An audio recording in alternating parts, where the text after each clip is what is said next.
بسم اللہ الرحمن الرحیم۔ السلام علیکم ورحمۃ اللہ وبرکاتہ۔ فوج کی ایک حکمت عملی ہوتی ہے، لیٹ اٹ ہیپن، یعنی ہونے دیں، جب ہو جائے گا تو پھر دیکھ لیں گے۔ ہم اسے پسپائی کی اسٹریٹجی بھی کہہ سکتے ہیں۔ فوج پر جب حملہ ہوتا ہے تو یہ جان بوجھ کر پیچھے ہٹنے لگتی ہے اور جارے فوج فتح کے زوم میں آگے بڑھتی چلی جاتی ہے، اور جب اسے چاروں طرف سے گھیر لیا جاتا ہے تو اس کے بعد اس کے ساتھ وہی ہوتا ہے جو عمران خان کے ساتھ ہو رہا ہے۔ ریاست کے طرف سے عمران خان کو مسلسل ڈر گئے، پیچھے ہٹ گئے کا تاثر دیا جاتا رہا تھا، اور عمران خان اسے اپنی کامیابی سمجھ کر آگے بڑھتے چلے جا رہے تھے۔ خان کی صفوں کا ہر تیسرا شخص جاسوس تھا۔ یہ زمان پارک کی ہر خبر حکومت کو دیتا تھا، اور ساتھ ہی خان کو ہلا شیری۔ عمران خان صورتحال کو سمجھ نہ سکا اور یہ کامیابی کی مستی میں آگے بڑھتا چلا گیا۔ عمران خان کو یہ تاثر تک دے دیا گیا تھا، ادارے تقسیم ہو چکے ہیں، اکثریت ہمارے ساتھ ہے، آپ گرفتار نہیں ہوں گے، اور اگر ہو گئے تو ملک میں انقلاب آ جائے گا، سڑکوں اور گلیوں میں لڑائی ہوگی، اور دوسری صف کے لوگ پہلی صف کے لوگوں کو ہٹا کر اقتدار پر قابض ہو جائیں گے، اور پھر عوام آپ کو امام خمینی اور نیلسن منڈیلا کی طرح زمان پارک سے نکال کر وزیر اعظم ہاؤس پہنچا دیں گے، اور پوری فوج آپ کو سلیوٹ کرے گی۔ یہ بھی بتایا گیا پنجاب میں ہر صورت مئی میں الیکشن ہوں گے، اور جون میں آپ کا وزیر اعلیٰ حلف اٹھائے گا۔ یہ بھی طے تھا چیف جسٹس ریٹائرمنٹ سے پہلے پورے ملک میں الیکشن کروائیں گے۔ عمران خان کو 2/3 اکثریت ملے گی، اور یہ پارلیمنٹ میں پہنچ کر چیف جسٹس کی مدت ملازمت میں 3 سال اضافہ کر دیں گے۔ عدالت نومبر 2022 کی تمام تقرریوں کو غلط اور منسوخ بھی قرار دے دے گی۔ عمران خان نے بس ایک کام کرنا تھا، اس نے گرفتاری کے بعد پورے ملک میں آگ لگوا دینی تھی، اور اس کے بعد گیم ہمارے ہاتھ میں ہوگی۔ یہ سب کچھ پلان کے مطابق ہوا، لیکن عمران خان 3 باتیں بھول گیا۔ اول، پاکستان جیسے ملکوں میں اسٹیبلشمنٹ اتنی کمزور نہیں ہوتی کہ یہ 1-2 دن کے احتجاج سے تبدیل ہو جائے یا پسپا ہو جائے۔ دوم، فوج خواہ کانگو کی بھی ہو، یہ اپنی بے عزتی برداشت نہیں کرتی، جبکہ ہماری فوج نیوکلیئر بھی ہے اور دنیا کی 4تھی بڑی فوج بھی۔ یہ اپنی تنصیبات پر حملے کیسے برداشت کرے گی؟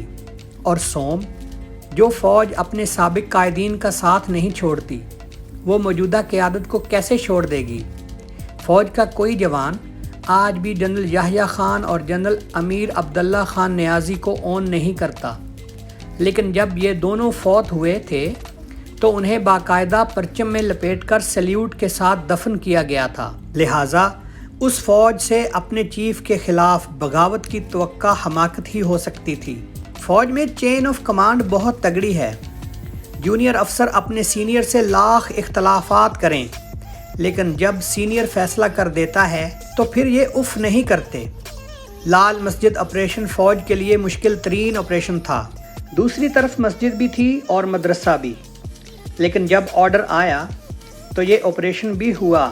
چنانچہ آپ آج دیکھ لیں، وہ ریٹائرڈ جنرل بھی جو عمران خان کے ساتھی کہلاتے تھے، وہ بھی آج 9 مئی کو سیاہ ترین دن اور ناقابل برداشت قرار دے رہے ہیں۔ وہ بھی عمران خان کی حمایت کا رسک نہیں لے رہے۔